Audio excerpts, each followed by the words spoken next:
기대해 나에게 주신 하루를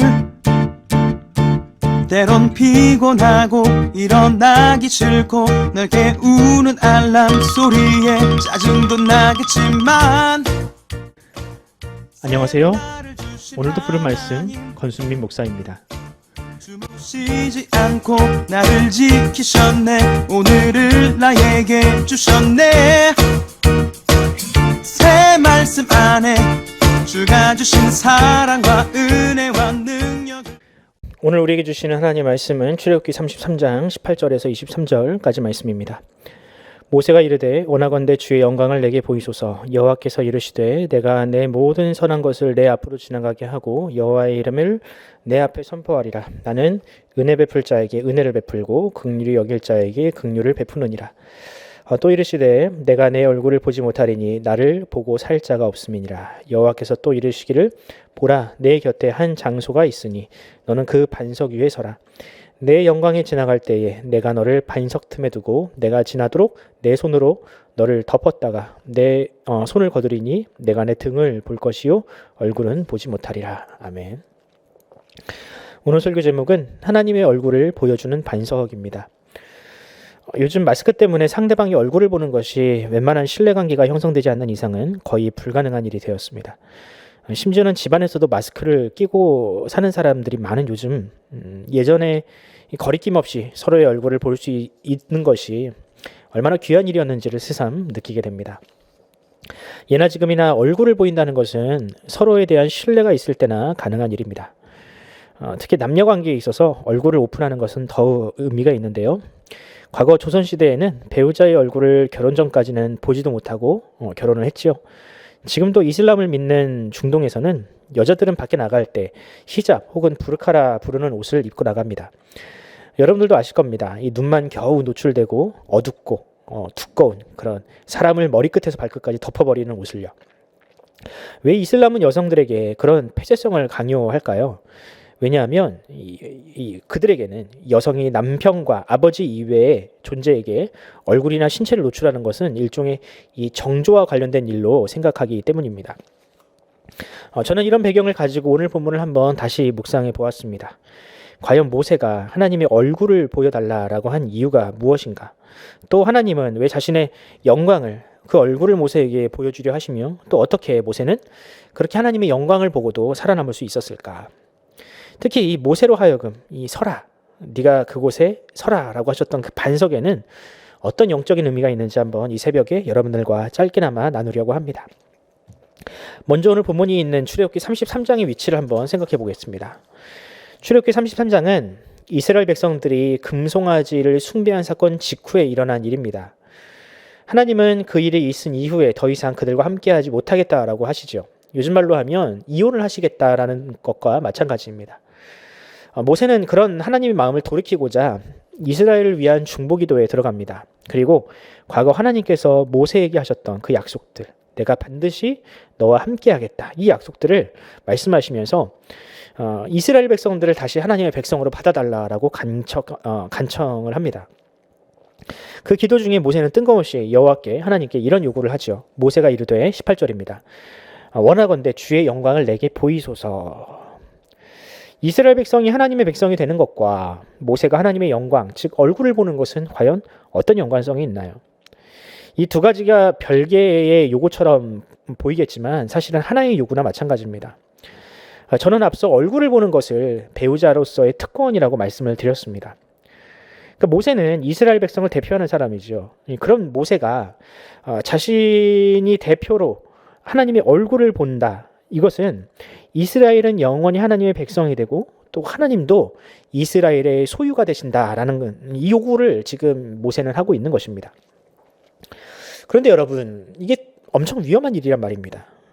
하나님의 얼굴을 본다? 죄인은 죽음을 각오해야 하는 일입니다. 그래서 하나님도 20절에 이렇게 말씀하십니다. 또 이르시되 내가 내 얼굴을 보지 못하리니 나를 보고 살 자가 없음이니라. 그럼에도 불구하고 모세는 자신의 백성을 사랑하기에 죽음을 각오하고 하나님의 얼굴을 대면하려 합니다. 이 모든 것은 자신의 백성들을 사랑하는 그 모세의 중심에서 나온 결단들이었습니다. 결국 하나님은 자신을 모세에게 보여주기로 하시고 한 반석을 지목하셨습니다. 그리고 모세를 그 위에 세우시고 자신의 모든 선한 것, 문맥을 보면 하나님의 구원 계획 전부를 모세에게 보여주셨습니다. 그리고 하나님의 심판과 공의가 지나갈 때에는 그를 바위 틈에 숨기시고 하나님의 손으로 모세를 덮어 심판이 모세를 덮치지 못하도록 보호하셨습니다. 자, 그러면 모세가 본 하나님의 선한 것, 모든 선한 것, 즉 구원 계획은 무엇을 의미할까? 저는 그것을 하나님의 구원 계획의 절정인 예수 그리스도라고 믿습니다. 그러니까 지금 모세는 구약의 인물이었지만 하나님의 얼굴이자 구원의 절정이신 예수 그리스도를 저는 이때 만났다라고 믿습니다.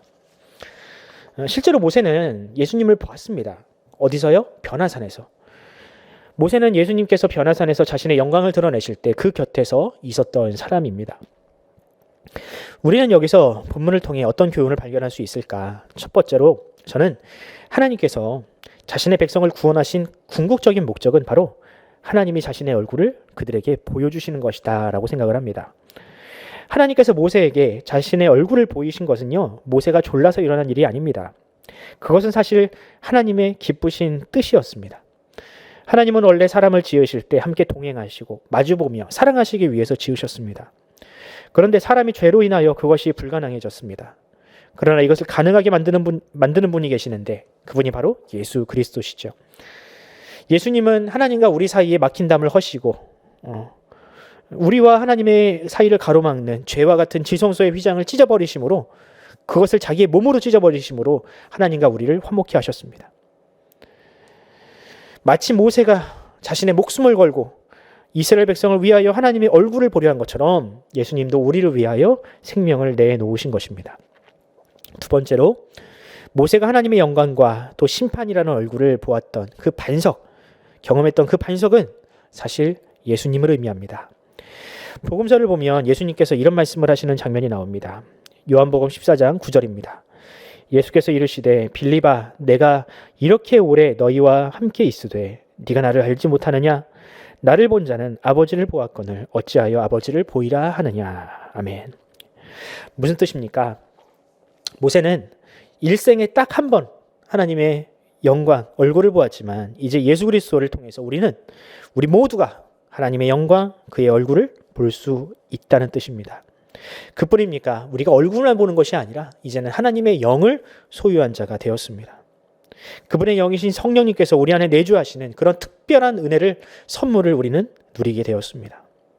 이것이 바로 예수 그리스도라는 반석을 우리가 만난, 구원받은 결과물들입니다. 그렇다면 여러분, 우리는 이제 어떻게 살아야겠습니까? 예수님은 주는 그리스도시요 살아계신 하나님의 아들입니다 라는 고백을 했던 베드로에게 이와 같이 말씀하셨습니다. 또 내가 내게 이르노니 너는 베드로라. 내가 이 반석 위에 내 교회를 세우리니 음부의 권세가 이기지 못하리라. 아멘. 그렇습니다. 베드로와 같은 신앙 고백을 간직한 모든 성도, 또 모든 교회는 하나님의 반석들입니다. 어떤 반석입니까? 반석은 하나님의 모든 것, 그분의 구원 계획의 절정이신 예수 그리스도를 보여주는 장소입니다. 만약 하나님께서 우리를 반석으로 부르셨다면 우리를 경험하는 모든 사람들이 예수를 경험하고 하나님의 영광을 보아야 한다라는 뜻입니다. 어떻게 해요? 우리의 착한 행실과 세상과는 다른 사랑, 희생, 섬김이 바로 하나님의 모든 선한 것들, 하나님의 구원의 결과물들이지 않습니까? 그렇다면 우리는 이 세상을 위한 반석으로 과연 살아가고 있는가? 과연 우리를 통하여 사람들이 하나님의 영광을 보고 있는가? 바라기는 우리 모두가 그런 반석으로 살아가기를 간절히 소원합니다. 오늘 하루 우리의 말, 행동 하나하나를 통해 하나님의 영광이 우리를 통해 세상에 드러나는 그런 우리가 축복의 통로가 되기를 간절히 소원합니다. 기도하겠습니다.